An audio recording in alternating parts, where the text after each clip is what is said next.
Oke, baik, kita mulai. Ya, Assalamualaikum warahmatullahi wabarakatuh. Waalaikumsalam warahmatullahi wabarakatuh, Pak. Selamat siang buat semuanya. Semoga hari ini walaupun libur, semuanya tetap semangat untuk kuliah ya.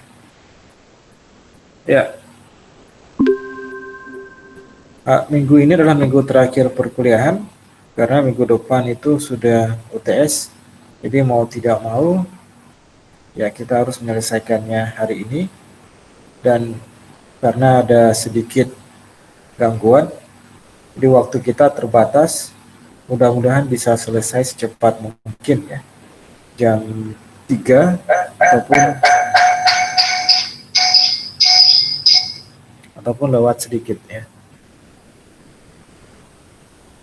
Oke, hari ini kita melanjutkan perkuliahan kita metalurgi umum pertemuan 6 dan 7. Di pertemuan sebelumnya juga kita laksanakan online, di mana kita membahas terkait peningkatan nilai tambah ya. Masih ingat apa itu peningkatan nilai tambah?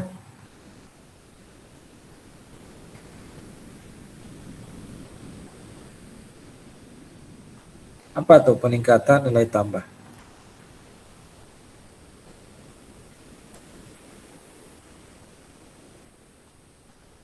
Pertemuan kemarin sampai di mana? Halaman berapa? Ya, silakan yang. Kalau menurut saya tuh kalau peningkatan nilai tambah mineral itu dia ini Pak kayak merujuk kepada proses atau langkah tambahan yang dilakukan untuk meningkatkan nilai ekonomi suatu mineral Pak. Oke, terima kasih. Ada lagi yang lain? Ya, silakan. Izin menjawab, Pak. Perkenalkan, nama saya Adi Fikri, NIM 050. Menurut saya peningkatan nilai tambah itu suatu proses yang dimana proses tersebut bertujuan untuk meningkatkan nilai ekonomi suatu produk mineral industri, Pak. Seperti itu, Pak. Oke, terima kasih ya. Kedua jawaban tadi sebetulnya fokusnya mirip ya, terkait peningkatan nilai ekonomi. Tapi memang itu benar ya, nilai ekonomi. Tapi nilai ekonomi yang dimaksud adalah multiple effect ya. Banyak nilai ekonomi yang dimaksud ya. Di pertemuan sebelumnya kita sampai slide mana? Sampai sini atau di mana nih? Yang sebelumnya tadi sudah lewat, Pak. Sudah lewat. Sini. Iya, Pak. Ini juga sudah lewat juga. Ini udah, Pak. Oke, sudah masuk. Ini udah juga, Pak. Sudah juga. Oke, baik. Kita lanjutkan. Jadi dalam peningkatan nilai tambah sesuai dengan undang-undang, di situ ada tahap namanya pengolahan bahan galian, kemudian ada tahap pemurnian ya. Tahap pengolahan bahan galian itu seperti yang tampil di sini ya. Jadi tidak merubah sifat fisik dan sifat kimia ya. Selanjutnya, apabila produk dari pengolahan bahan galian ini diproses ya, masuk namanya tahap pemurnian, di mana tahap pemurnian ini itu merubah sifat fisik dan sifat kimia ya. Jadi kemarin kita sudah sempat bahas ke sini, melewati ini ya, dan seterusnya. Namun ingin saya ulangi kembali, barangkali di pertemuan sebelumnya penjelasannya kurang maksimal ya. Oke, peningkatan nilai tambah ya melalui pengolahan bahan galian. Sebelum kita melakukan pengolahan bahan galian, yang paling pertama dilakukan itu adalah ore characterization atau pengujian karakter dari suatu mineral. Karakter suatu mineral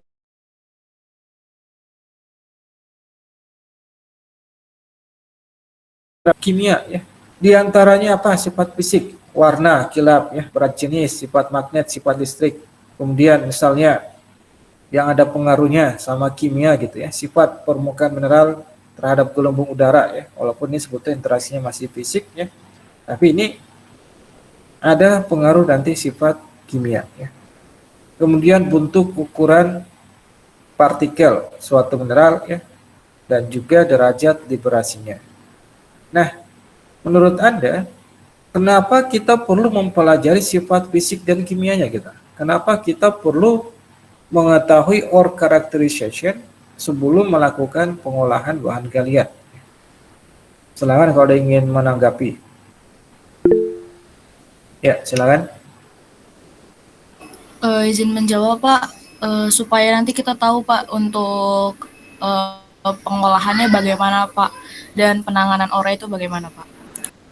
Ya, betul, supaya kita bisa menentukan rute pengolahannya ya. Nah, apa yang perlu diperhatikan di situ ya? Kira-kira apa yang perlu diperhatikan? Benar tadi ya, bahwa kita dari ore characterization menentukan rute pengolahannya mau seperti apa ya. Apakah setelah ore karakterisasi, kombinasi, kemudian setelah komunikasi, sebetulnya belum tentu langsung sizing ya. Ini rute yang umum gitu ya. Tapi bisa jadi rutenya berbeda gitu ya. Misalnya setelah sizing bisa jadi kita melewati magnetik dan elektrostatik separator, bisa jadi misalnya tidak gitu. Bisa jadi hanya melewati konsentrasi gravitasinya. Apa kira-kira yang perlu diketahui di sini? Ada yang ingin menambahkan?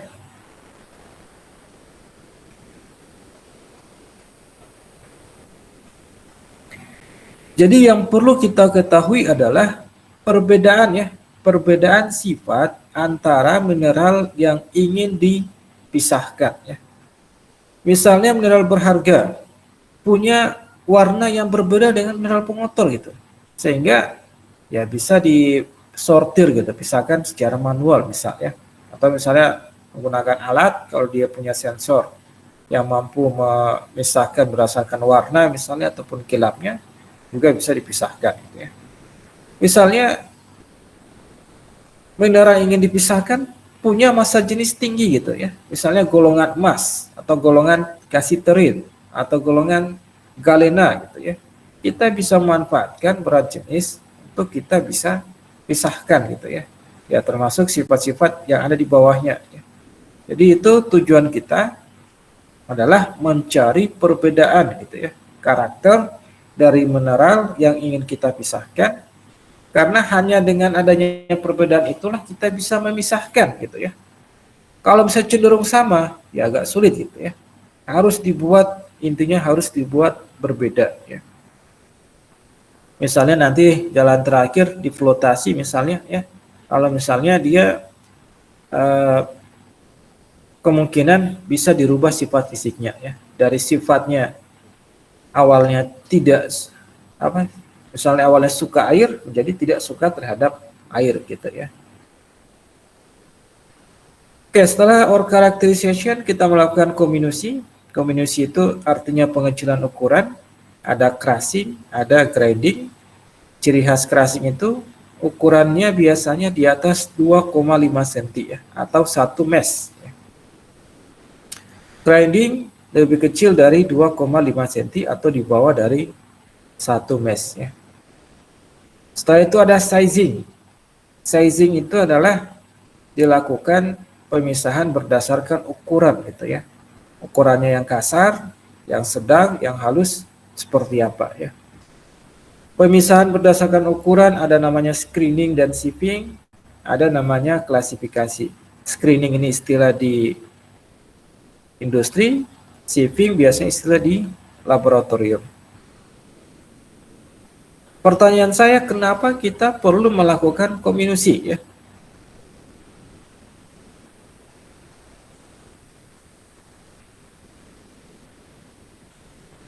Kenapa kira-kira kita kombinasi? Wah, ini juga kalau nggak bisa jawab, padahal ini sudah saya kasih kisi-kisi gitu ya. Ya, silakan. Perkenalkan Pak, nama saya Niputu Putri Widiari, izin menjawab. Tujuan dari kombinasi atau pengecilan ukuran itu untuk membebaskan mineral berharganya itu dari zat-zat pengotornya itu Pak. Ya, betul sekali ya. Bahwa kita perlu meliberasi ya, membebaskan mineral berharga dari pengotornya. Kalau kita tidak meliberasi ya, maka karakteristik yang ini gitu ya, tabaran jenisnya, sifat magnetnya itu belum muncul biasanya ya. Jadi misalnya Anda mau pisahkan mineral besi gitu, hematit dengan mineral silika. Kalau dia masih nyatu, sifatnya itu belum muncul, masih saling mempengaruhi ya. Dengan cara diliberasi, dibebaskan, maka yang silika tidak punya sifat magnet, yang hematit misalnya atau magnetit apalagi ya punya sifat magnet, maka kita bisa pisahkan gitu ya.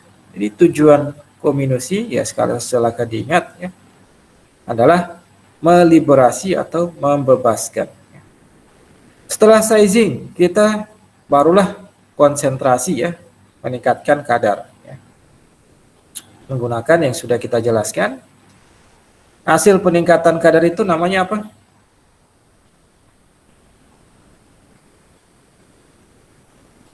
Setelah kita tingkatkan kadar namanya apa?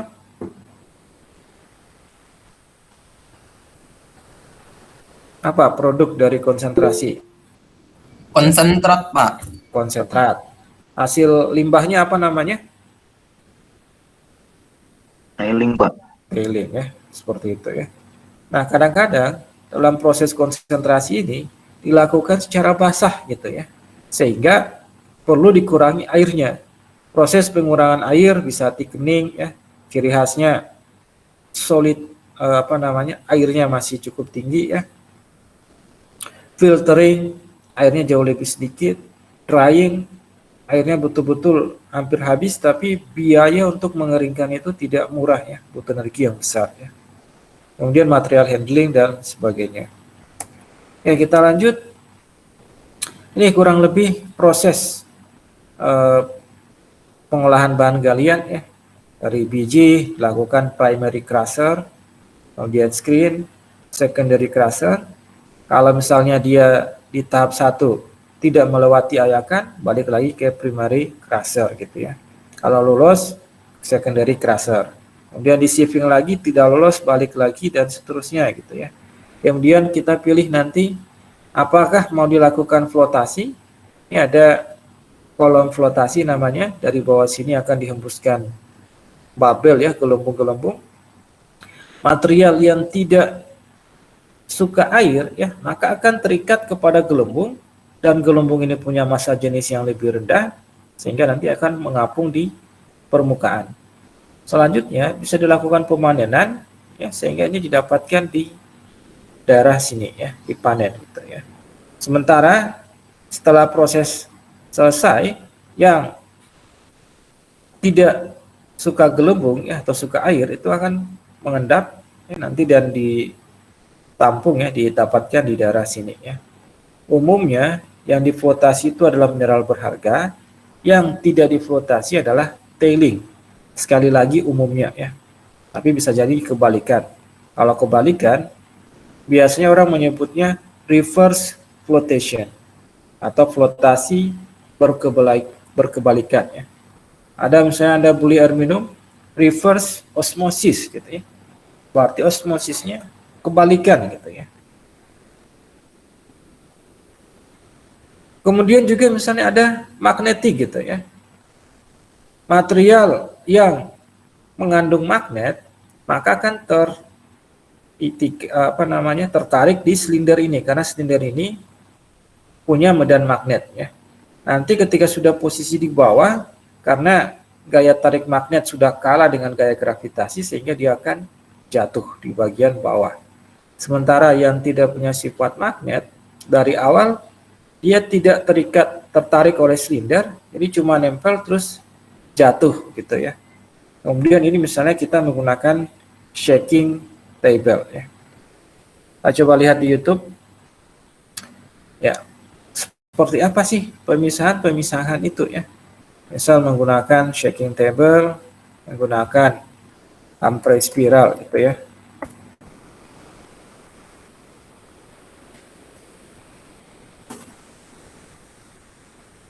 Sampai sini suara saya jelas? Jelas, Pak. Jelas, Jelas. Pak. Oke, kita coba lihat contoh video dari pemisahan menggunakan spiral, Humphrey spiral ya. Silakan Anda tentukan kira-kira ini pemisahan ini memanfaatkan apa gitu ya. Apakah memanfaatkan magnet, memanfaatkan tersuka terhadap air ya, sifat hidrofobisitas atau apa gitu ya.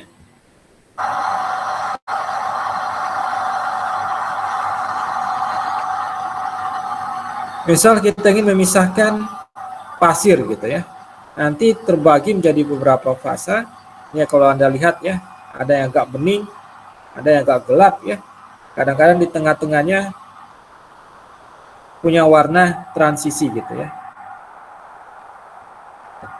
Jadi Anda lihat ada daerah dekat dengan tiangnya ya, ada dekat dengan dinding luar ya, ada yang di tengah-tengah ya.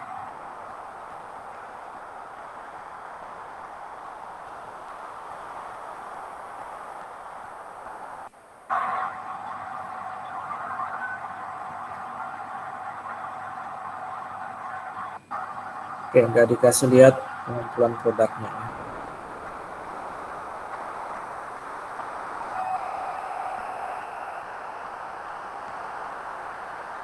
Oke, ini terlihat ya, sebetulnya materialnya nampak.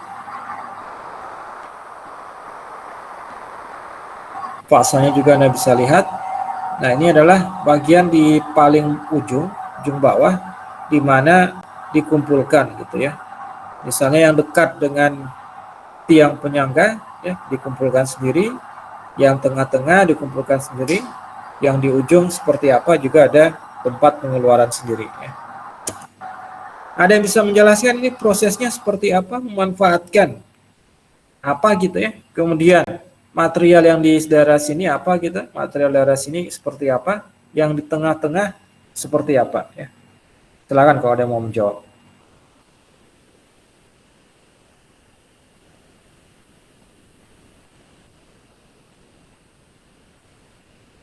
Belum ada yang bisa menjawab ini? Ya, silakan.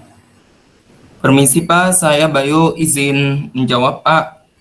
Kalau dari video yang saya pahami di situ, kalau proses gravity concentrating spiral itu jadi kayak metode pemisahan mineralnya dia berdasarkan dari massa jenisnya menggunakan gerakan spiral. Nah, dalam proses ini biji yang telah dikomunisasi itu dimasukkan ke dalam alat pemisahan yang disebut dengan spiral konsentrator. Nah, setelah dimasukkan itu akan terpengaruh oleh gaya gravitasi dan gaya sentripetal yang dihasilkan oleh putaran pada alat tersebut. Oke, baik. Terus kira-kira material sebelah sini apa nih? Menurut Anda tadi kan memanfaatkan densitas ya. Sekarang yang punya densitas paling tinggi akankah berada dekat tiang ini, tiang penyangganya, atau lebih ke arah luar gitu, mendekati dinding ya, dinding luar?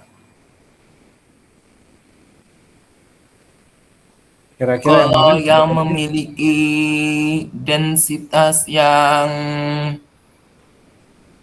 tinggi itu yang mendekati, Pak. mendekati tiang ini, porosnya nih. Iya, mendekati titik pusatnya. Oke, betul ya. Jadi salah satu proses pemisahan memanfaatkan gaya berat ya, misalnya ini ya, ampere spiral. Nanti yang berat itu nanti di ujungnya ya dikasih kayak pemisah celah, sehingga kita bisa mendapatkan yang berat ya. Yang ringan juga bisa kita pisahkan ya. Biasanya yang ringan itu pengotor gitu ya. Nah, yang di tengah-tengah, kira-kira di tengah-tengah itu apa di tengah-tengah tuh?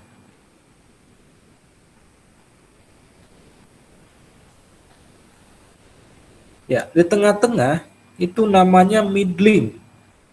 Middling itu muncul akibat belum terliberasi sempurna, sehingga karakternya mirip ya antara yang berat ataupun yang ringan gitu ya.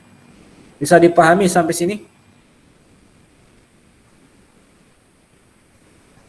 Bisa, Pak. Oke, kita coba contoh lain ya. Misalnya magnetic separator ya.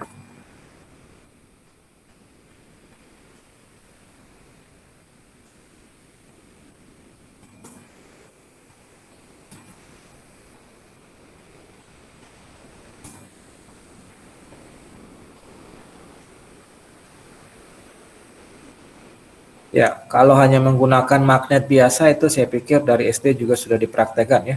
Tapi juga bisa seperti ini gitu ya. Dengan Anda lihat ini magnet mengikuti, maksud saya mineral tertentu dapat mengikuti magnet. Atau misalnya besi akan nempel pada magnet. Ada tamu? Oh tidak, belum apa ini? Ya ampun. Oh wow, Stella. Nah, itu cara menyambut tamu. Kamu datang dan pergi sesuka hati. Untuk bangsa dibuka, selalu ada Stella. Nih, misalnya pemisahan iron dengan sulfur gitu ya. Iron ya tertarik sama magnet, sehingga dia akan mengikuti. Sulfur tidak tertarik magnet, maka dia akan tertinggal gitu ya. Ya, walaupun juga demikian, tetap saja pasti ada sulfur yang terikut karena dia terjebak gitu ya. Jadi ya betul-betul sulit untuk didapatkan kemurnian tinggi ya. Kalau menggunakan alat di industri ataupun di lab ya, contohnya ada wet magnetic separator, ada juga dry magnetic separator, atau maksudnya ada yang basah, ada yang kering ya. Kalau ini nampak prosesnya kering, ada material yang hitam-hitam, ada material yang berwarna apa nih, putih ya, putih abu-abu ya.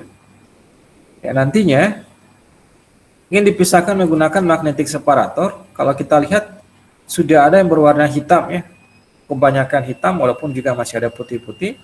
Di sini materialnya banyak yang putih walaupun juga tetap ada yang hitam-hitam ya, menunjukkan proses pemisahannya sudah terjadi. Skemanya kurang lebih seperti ini.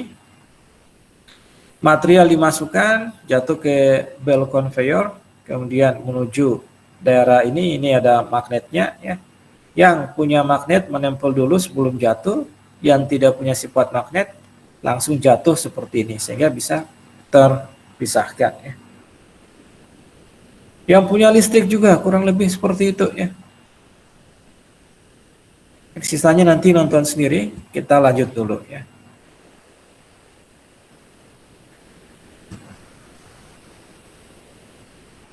Kemudian setelah kita melakukan proses pengolahan bahan galian, untuk memurnikan kita melakukan namanya ekstraktif metalurgi ya. Proses ekstraktif metalurgi ini ya memanfaatkan proses fisika maupun kimia ya, di mana nanti ujung-ujungnya ada namanya pyrometalurgi, ada namanya hidrometalurgi. Kalau misalnya kita gabung dengan biologi ya, namanya biohidrometalurgi.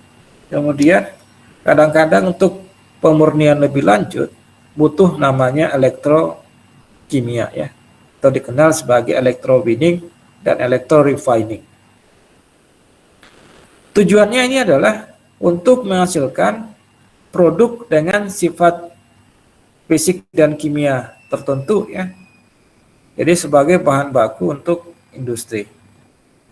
Jadi ada biji, tadi dilakukan beneficiasi ya, peningkatan kadar, kemudian dilakukan ekstraksi, jadilah logam. Contohnya misalnya setelah penambangan kita keras, kemudian kita grinding, kemudian kita tentukan ukurannya ya. Kemudian dia mengalami liberasi. Ini sebetulnya kalau gambar ini belum terliberasi ya. Anggap ini misalnya yang kuning-kuning emas, ini mineral pengotornya. Ketika ini dihancurkan menjadi beberapa bagian, yang kuning-kuning ini akan terekspos, terpapar gitu ya. Ketika dia terpapar, maka dia artinya terliberasi. Kalau seperti ini prosesnya, gambarnya, ini terliberasinya masih sebagian ya, belum sempurna. Tadi setelah kita meliberasi, kita melakukan proses peningkatan kadar ya, mau magnetik, flotasi, density ya, atau gravity maksudnya, ya dan seterusnya, ya hingga hasilnya kita dapatkan logam ya. Bisa juga kita dapatkan mineral industri dengan spesifikasi tertentu ya.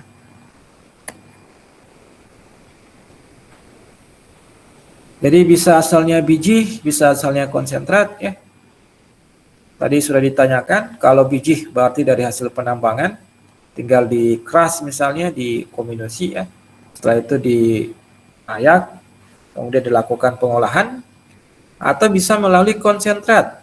Konsentrat adalah biji yang sudah ditingkatkan kadarnya gitu ya, karena sudah melalui proses pengolahan bahan galian.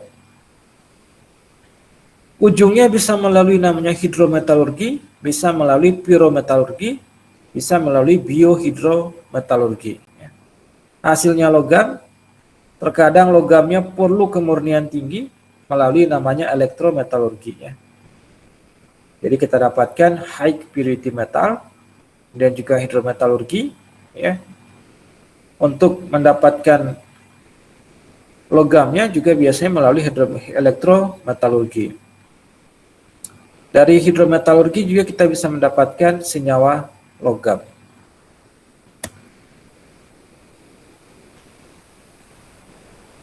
Kurang lebih flowsheet proses hidrometalurgi seperti ini. Ada biji atau konsentrat, dilakukan proses leaching. Leaching ini maksudnya pelindian atau maksudnya ekstraksi ya. Dalam hidrometalurgi, ekstraksi lebih dikenal dengan leaching ya, atau pelindian bahasa Indonesianya. Kenapa disebut leaching? Karena dianggap proses ekstraksinya selektif ya, terhadap logam-logam tertentu. Kadang-kadang butuh oksidator. Misalnya ketika pelarutan emas itu butuh agen pengoksidasi. Sebetulnya juga bisa jadi butuh reduktor, tapi umumnya proses pelindian butuh oksidator ya. Setelah dilakukan pelindian, misalnya kita melakukan pelindian emas. Emasnya larut, residunya tidak larut ya. Silikanya dan lain-lain masih tetap dalam bentuk, misalnya bentuk serbuk ya, maka tetap dalam bentuk serbuk. Oleh karena itu kita perlu pisahkan melalui solid liquid separation ya, pemisahan padat dan liquid. Yang padatnya masuk ke residu, yang cairannya kita sebut pregnant solution. Apa maksudnya pregnant solution?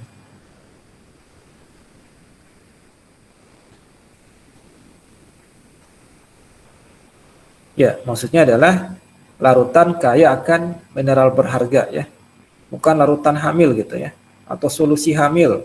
Nih, saya ngajar di kelas sebelah, dibilangnya solusi hamil gitu ya. Nah, pregnant lead solution atau pregnant solution ini perlu dilakukan pengendapan ya, sehingga kita bisa mendapatkan apakah itu senyawa ataupun misalnya bisa mendapatkan logam ya.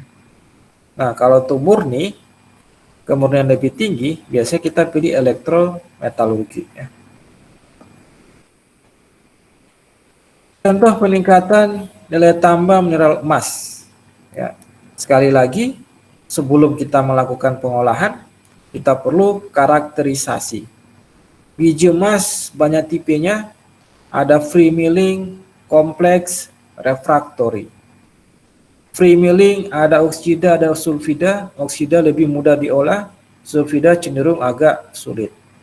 Kompleks, misalnya emas itu proses pengolahan saat ini kebanyakan menggunakan sianida ya. Ada logam, ada mineral lain yang ikut mengkonsumsi sianida. Ketika ada logam lain ikut mengkonsumsi sianida dan Anda tidak memantau ketat konsentrasi sianida di dalamnya, maka nanti bisa jadi emas yang terambil sangat sedikit. Oksigen consuming ya.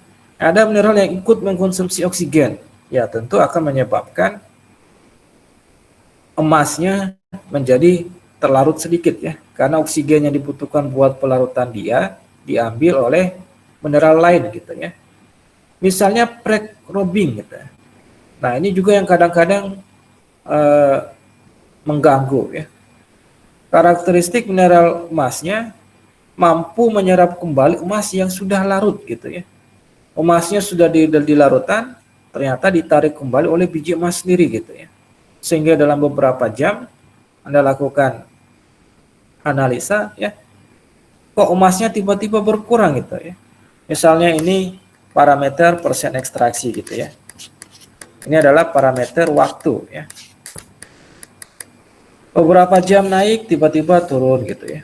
Anda pikir ada yang sabotase, ternyata emas yang sudah larut diserap kembali oleh biji, karena bijinya itu punya karakteristik prekrobing ya.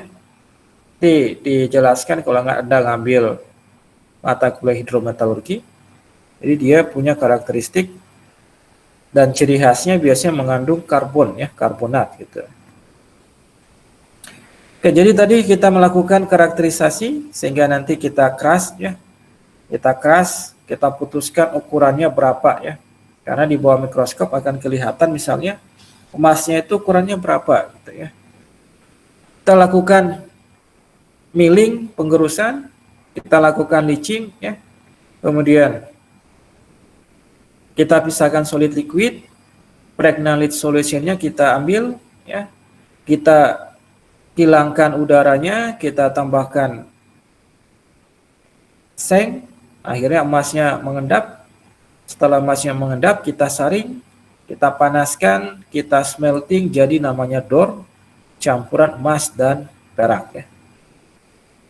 Banyak contoh-contoh lain, tapi nanti dibaca sendiri ya. Dan juga akan ada penjelasan lebih lanjut sesuai dengan pertemuan masing-masing ya.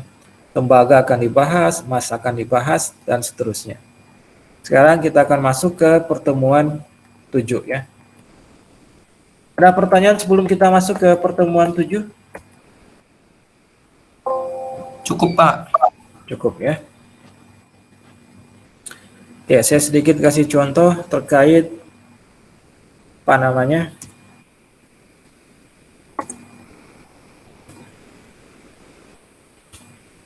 Karakterisasi ukuran ya.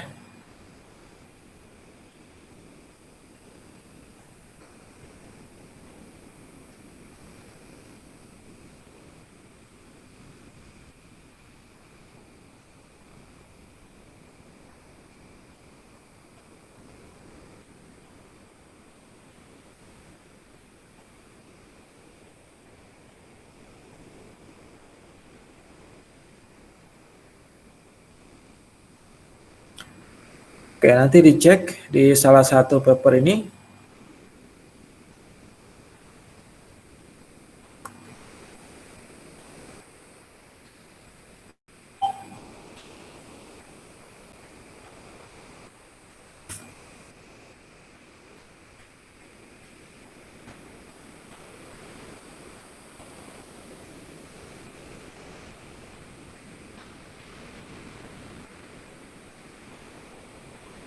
Intinya saya pernah melakukan penelitian terkait biji emas yang ada di pesawaran ya. Kemudian saat itu saya mencoba menggunakan konsentrasi sianida 1000 ppm, di mana 1000 ppm ini cukup tinggi ya bagi industri. Ternyata hasilnya cuma 83% emas terambil ya. Itu pun ukuran butirannya 200 mes. 200 mes itu 74 mikron, kecil ya. Saya simpulkan kenapa emas ini tidak banyak terambil, karena emasnya yang ada itu belum terliberasi dengan baik ya. Hasil analisa menggunakan SEM-EDX, butiran emasnya lebih kecil dari 20 mikron. Sementara saya cuma menghaluskan sampai 74 mikron. Seperti apa tuh 20 mikron?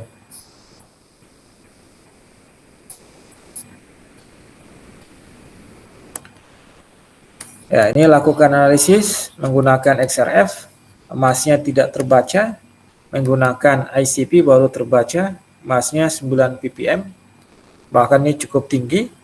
Di Antam Pongkor yang saat ini diolah cuma kadar 5 ppm.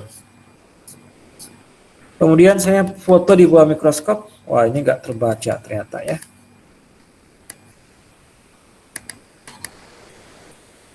Ini jarak dari sini ke sini ya, ini ada jarak dari sini ke sini, ada skala, itu 100 mikron ya.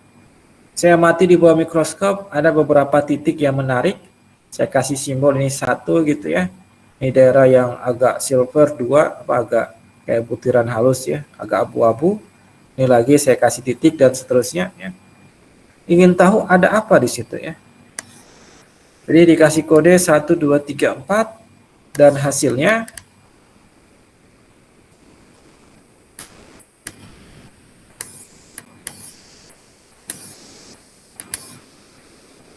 pada titik 1 emas ada ya, yang silver tadi.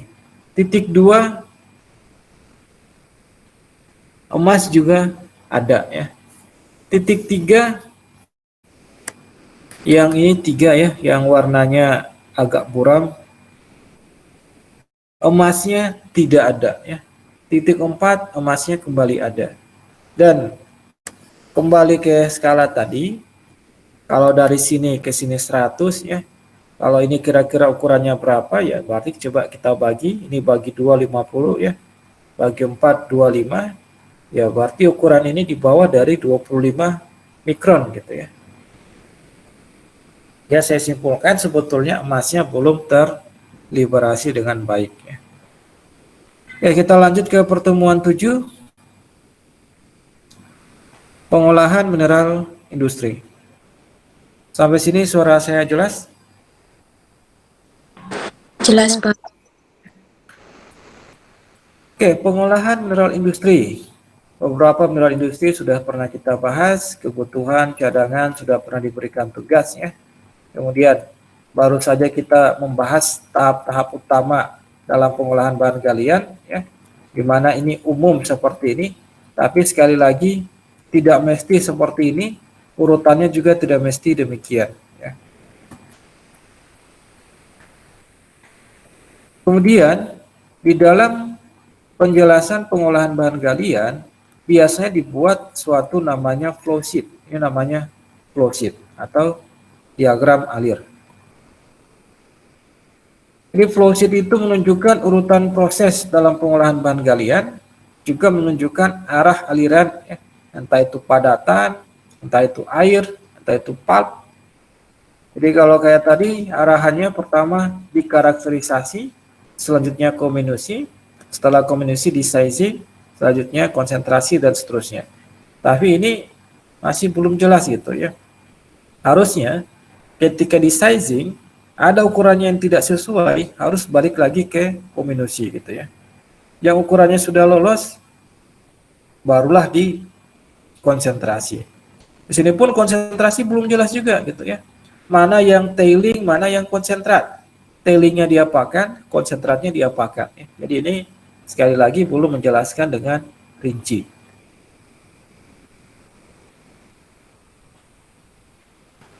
Contoh umum, biji dikombinasi, konsentrasi ya, konsentrat, kemudian jadi tailing. Ini contoh pengolahan andesit dari penambangan ukurannya besar, bahkan bisa di atas 1 meter, angka misalnya 50 sampai 100 cm karena proses peledakannya dengan baik gitu ya, terjadi dengan baik. Selanjutnya di crushing. Setelah di crush dilakukan screening. Misal untuk kebutuhan konstruksi jalan raya gitu ya, kita butuh batu split. Material yang lolos ayakan sudah bisa digunakan sesuai dengan fungsinya. Yang tidak lolos balik lagi ke proses crushing. Ciri khasnya biasa dikasih kata minus untuk dia lolos, plus artinya dia tertahan di ayakan. Ini suara saya masih jelas apa putus-putus? Jelas, Pak. Oke, kita lanjut. Sekarang pasir kuarsa gitu ya. Kita pernah merancang proses pengolahan pasir kuarsa yang ada di mana, di Tulang Bawang Barat. Jadi pasir kuarsa itu paling sederhana gitu ya. Pasir kuarsa dari alam dilakukan pencucian tentu dengan bantuan air. Kenapa kita tidak melakukan crushing pada pasir kuarsa? Ada yang bisa jawab? Maaf Karena Pak, ukurannya udah boleh kecil, Pak. diulangi pertanyaannya? Ya, kenapa kita tidak melakukan crushing ya pada pasir kuarsa dari alam? Ini langsung pencucian kan?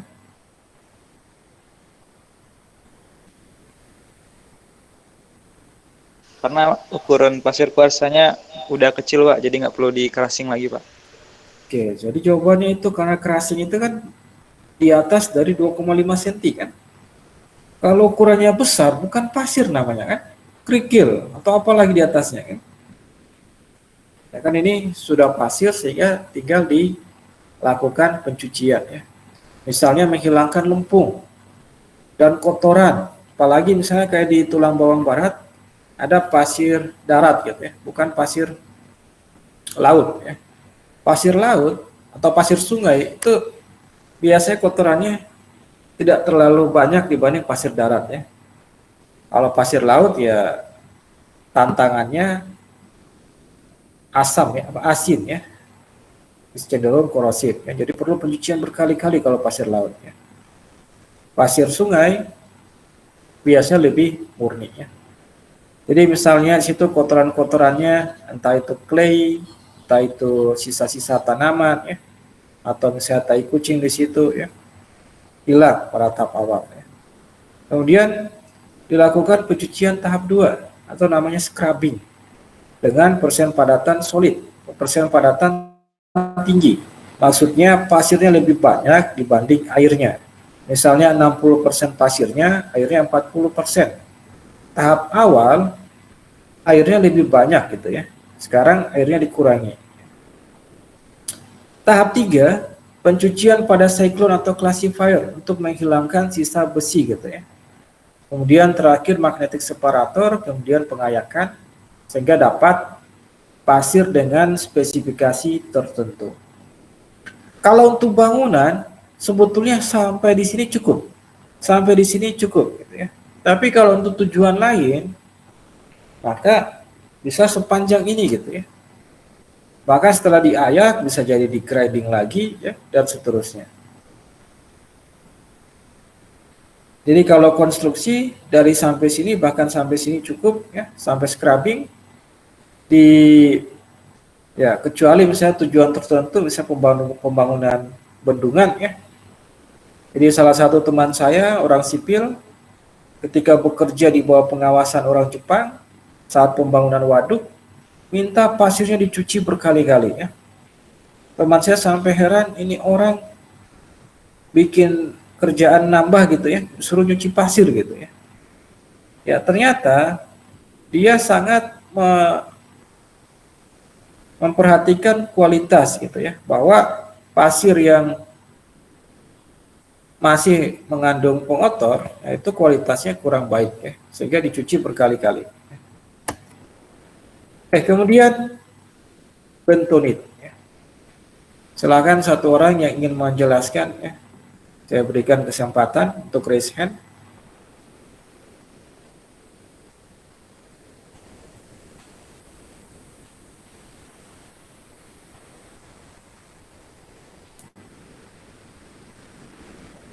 Ya, ada yang mau menjelaskan? Metodenya mirip dengan yang sudah kita jelaskan sebelumnya ya. Ini adalah salah satu contoh pengolahan bentonit. Tadi andesit, bentonit, pasir kuarsa, dan lain-lain semuanya adalah mineral industri.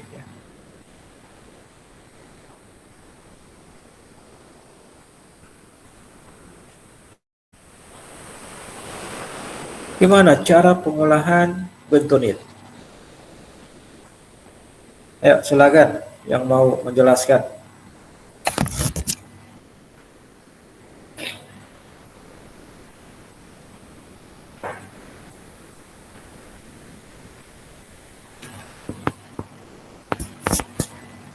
Gimana? Gak ada yang berani nih?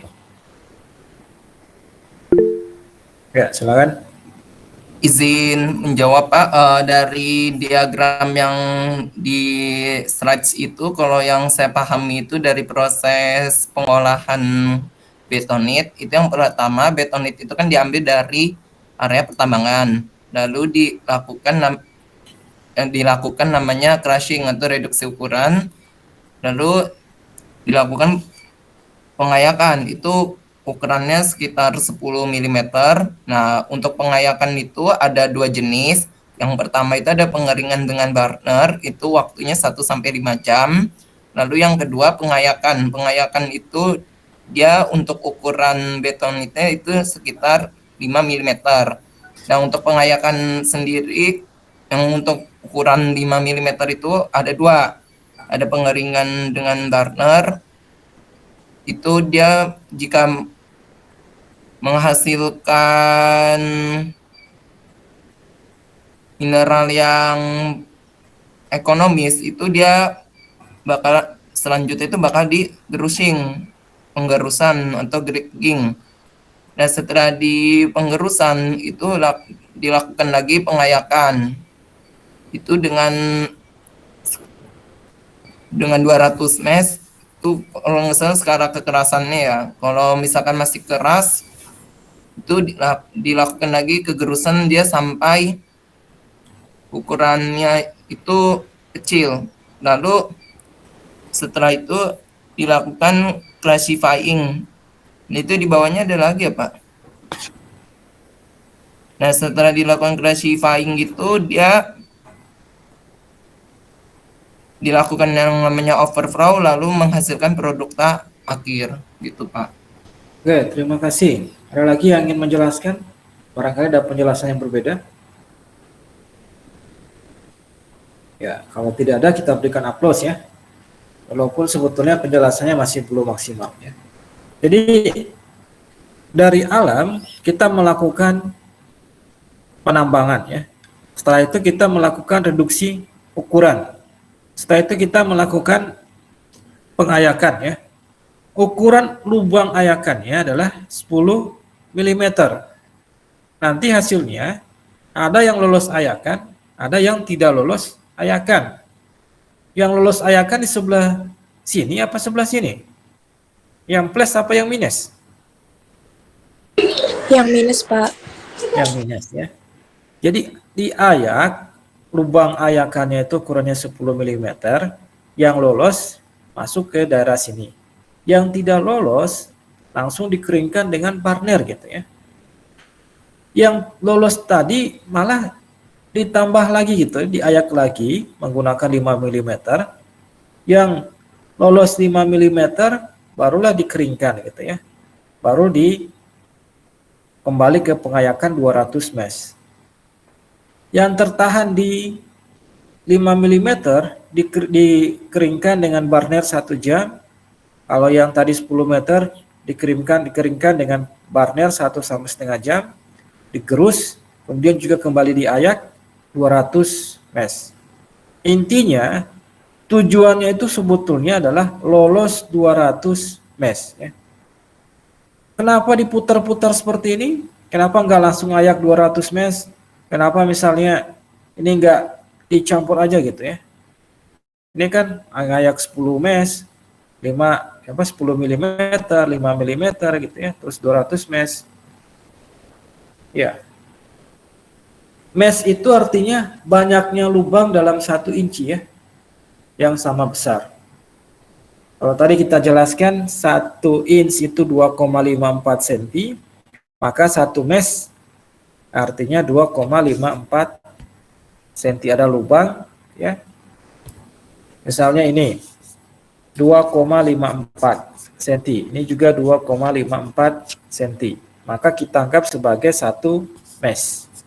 Kalau saya bagi 4 lubang gitu ya, sama besar ya, maka jadinya 4 mesh.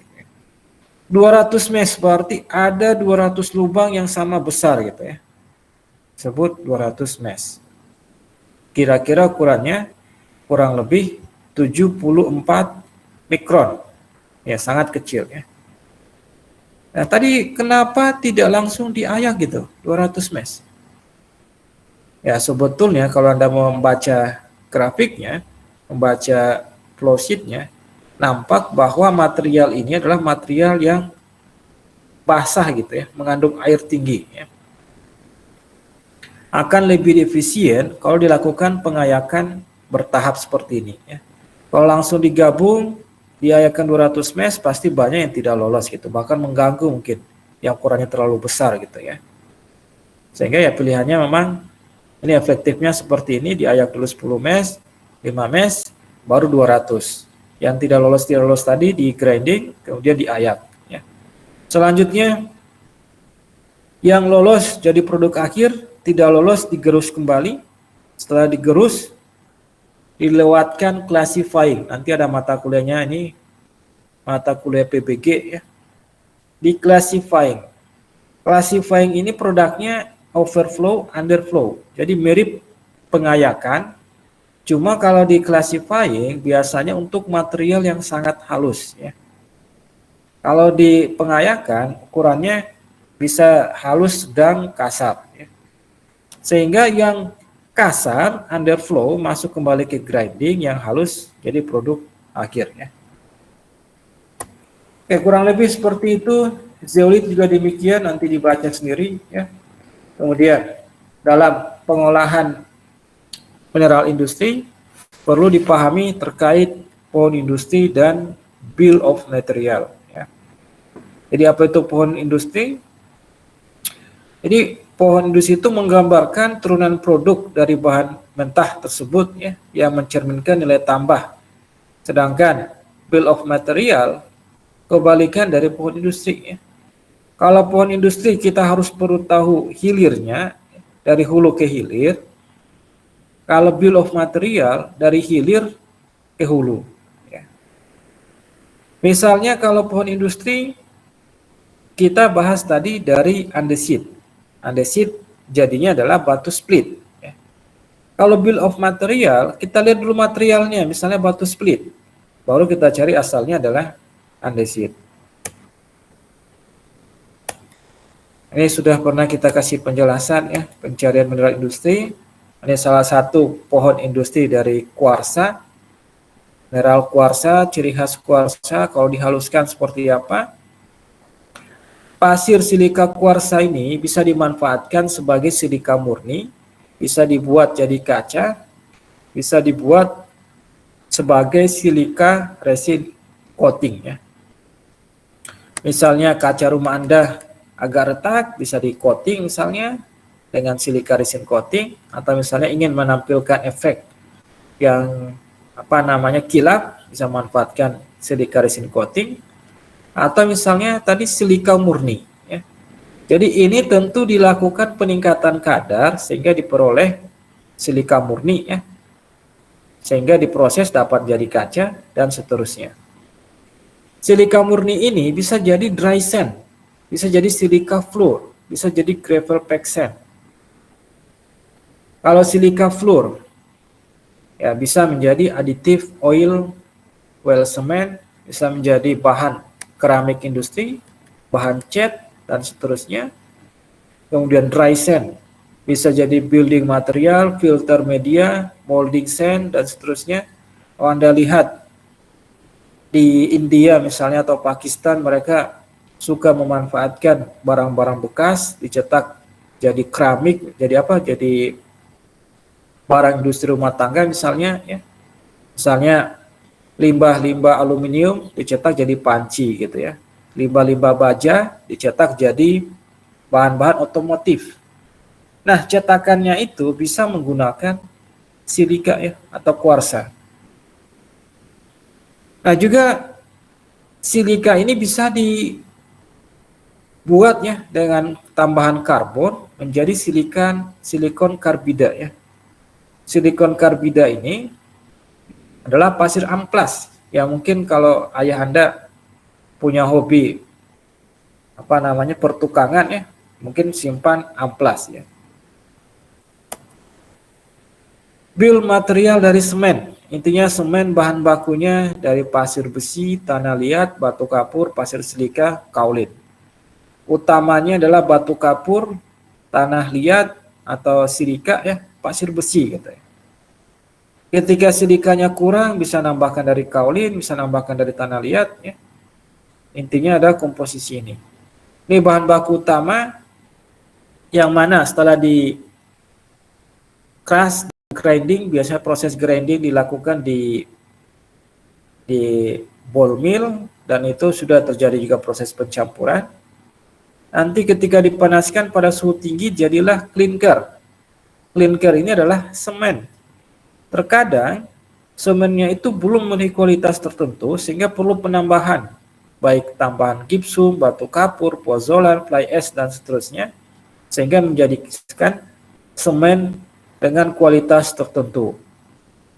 Baik semen tipe 1, tipe 2, tipe 3, misalnya untuk pelabuhan ya, di daerah-daerah yang sangat korosif, maka bisa menggunakan tipe ini. Dan seterusnya ya. Nanti dibaca sendiri, ini material untuk amplas ya, nanti bisa dibaca. Intinya kalau amplas, maka harus menggunakan material abrasif ya. Tadi silikon karbida kita sudah jelaskan, keramik juga bisa, zirkon juga bisa. Ada tingkat kekerasan dari suatu material sehingga dia bisa digunakan sebagai amplas atau tidak ya. Kemudian bahan baku cat. Ini harusnya jangan bill of material CAT ya. Harusnya paint ya. Oke, nanti diedit. Nah, cat juga demikian ya. Kalau kita amati, cat itu sebetulnya terdiri dari berbagai bagian. Ada namanya pelarut, ada namanya bahan tambahan, ada namanya pigmen, ada resin, dan seterusnya ya. Misalnya binder, pengikat ya. Apa fungsi daripada binder di sini? Barangkali ada yang mau menjelaskan?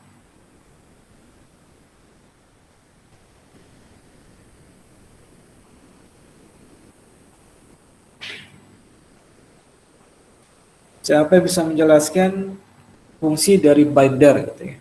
Fungsi dari pigmen, extender, aditif pada industri cat.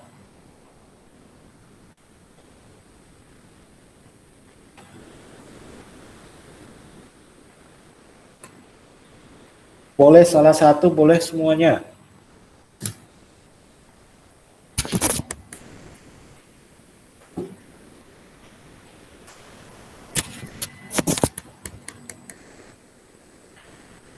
Sampai sini suara saya masih jelas?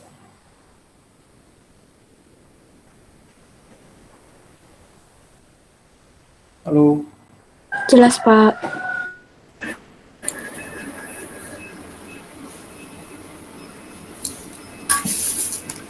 Oke, kalau tidak ada kita bahas bersama ya.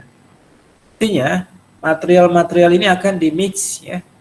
Kemudian misalnya di disperse ya, dicairkan misalnya, atau di blending kalau untuk menentukan atau misalnya untuk mendapatkan warna yang diantara warna tertentu gitu ya. Misalnya warnanya merah, yang dikurangi warna merahnya gitu ya. Nah, ada binder gitu. Binder itu misalnya untuk mengikat pelarut dengan pigmen gitu ya. Jadi misalnya antara warnanya ini atau pigmennya ini tidak bisa larut di dalam, anggaplah misalnya pelarutnya air gitu ya. Anda ingin buat cat berbahan dasar air gitu, pelarut air.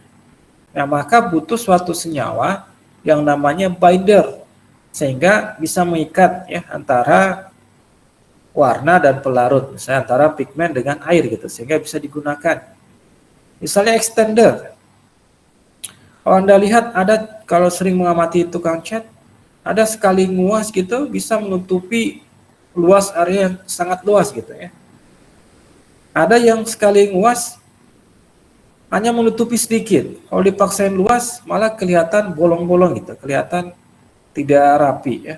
Nah, itu tergantung dari extendernya misalnya. Kadang ada extender yang dibuat murah, misalnya menggunakan kalsium karbonat ya. Seterusnya ada warna, kemudian ada aditif ya.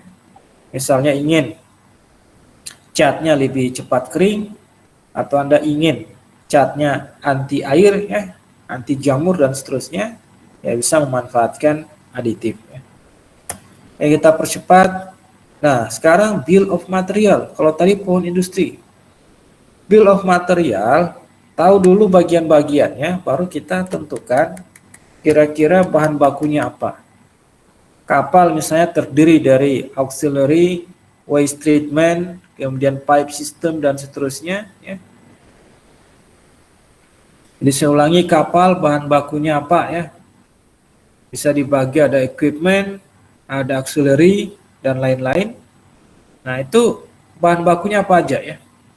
Misalnya ada besi, ada rubber, ada plastik, ada glass, ada wood, dan seterusnya. Sehingga bisa dibuat kira-kira mineral industrinya apa, spesifikasinya apa, kebutuhannya dalam kapal berapa banyak ya.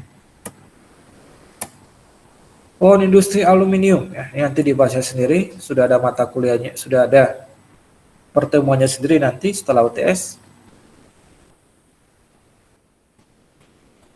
Pasir kuarsa banyak manfaatnya ya, mau industri pengecoran logam tadi ya sebagai cetakan, misalnya ingin bikin panci, kita bisa membuat cetakan dari pasir kuarsa ya. Bahan baku pembuatan keramik, silikon karbida tadi, amplas ya, dan seterusnya. Dan semua industri tadi biasanya punya persyaratan yang berbeda terkait kualitas kuarsa yang dibutuhkan. Ini contoh kaca, kaca pun Indofluid dan Panasap ya. Ada kaca bening, ada kaca berwarna, silikanya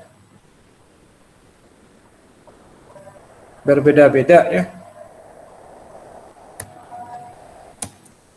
Oke. Pengocoran gimana, bata tahan api gimana? Bata tahan api punya silika yang lebih banyak ya. Pengotornya segini. Kalau pengocoran silika CO2-nya tidak begitu banyak. Ukurannya gimana bisa dibaca sendiri. Bentonit ya, syaratnya seperti apa? Untuk industri kimia ya tentu obat-obatan tentu tidak mengandung bakteri gitu ya. Kalau mengandung bakteri ya gimana caranya mau digunakan sebagai obat-obatan ya. Zeolit, batu kapur sebagai bahan pembuatan semen misalnya.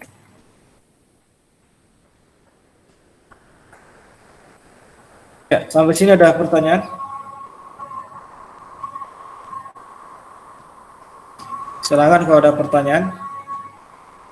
Kalau tidak ada, saya kasih tugas ya.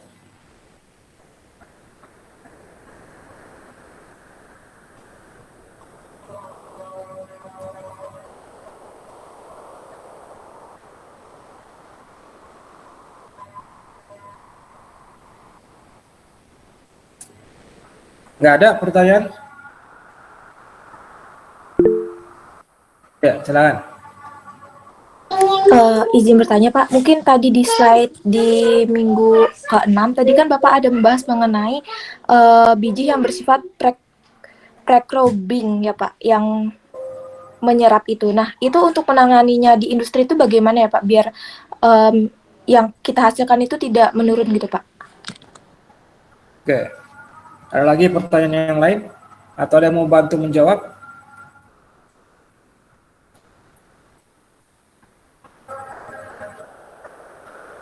Oke, kalau nggak ada kita jawab secara singkat ya.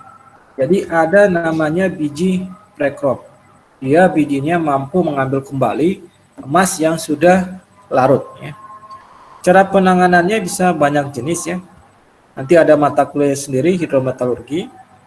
Salah satunya adalah dengan menambahkan karbon aktif di dalam larutan yang sudah diekstraksi ya. Jadi misalnya ini reaktor ya, ada biji yang Anda tambahkan di situ. Kemudian di saat bersamaan Anda tambahkan juga karbon aktif.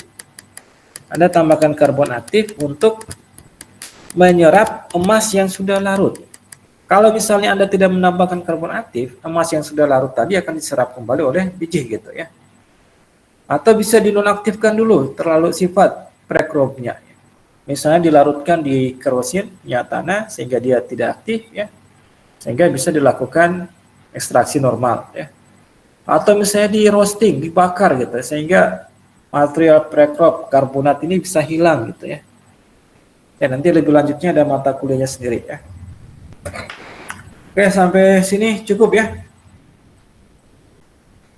Cukup, Pak. Oke, mohon maaf atas segala kekurangan. Kalau sudah tidak ada pertanyaan, kita akhiri. Wassalamualaikum warahmatullahi wabarakatuh. Waalaikumsalam warahmatullahi wabarakatuh, Pak. Terima kasih, Pak. Terima kasih, Pak. Oke.